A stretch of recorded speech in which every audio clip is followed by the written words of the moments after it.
40 sen ilu twaqfet il-Higher Secondary tan-Naxxar u sabiex jitfakkar dan l-anniversarju, il-ġimgħa saret ċerimonja bis-sem tal-istudenti kif ukoll l-għalliema u mistednin oħrajn. Il-President ta' Malta Mirjam Spiteri De Bono attendiet għal din iċ-ċerimonja u enfasizzat l-irwol kruċjali li l-istudenti għandhom fil-ħolqien ta' futur aħjar għall-pajjiż. Hija ħeġġet lil dawk preżenti sabiex jagħtu priorità kemm lill-edukazzjoni akkademika kif ukoll l-iżvilupp soċjali filwaqt li jibqgħu tal-kuntest storiku u attwali ta' madwarhom. Matul iċ-ċelebrazzjoni ġew esebiti diversi stalls li esponew il-ħidma ta' qdiet u klabs tal-iskola li jipprovdu opportunitajiet uniċi għall-istudenti biex jiżviluppaw il-passjonijiet tagħhom. F'intervista ma' Net News il-kap tal-iskola Anna Spiteri Mejlak enfasizzat kif il-Higher Secondary qed tkompli tkun pilastru importanti fl-edukazzjoni postsekondarja f'Malta filwaqt li tirrispondi għal bżonnijiet dejjem jinbidlu taż-żgħażagħ. Aħna hawnhekk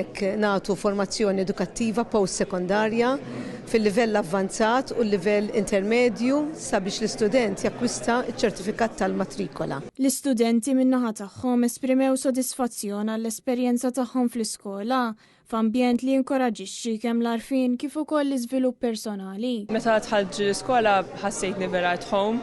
Ġejt attrattata ma' ħafna nies u nkun vera happy li niġi l-iskola, nkun motivata li niġi biex niġi. F'dawn l-40 sena kienu l-eluf l-istudenti li għaddew mill-Higher Secondary u għal ħafna din l-iskola servi bħala pass importanti lejn l-MCAST jew l-Università u anke biex ikomplu l-istudji tagħhom barra mill-pajjiż jew korsijiet oħrajn.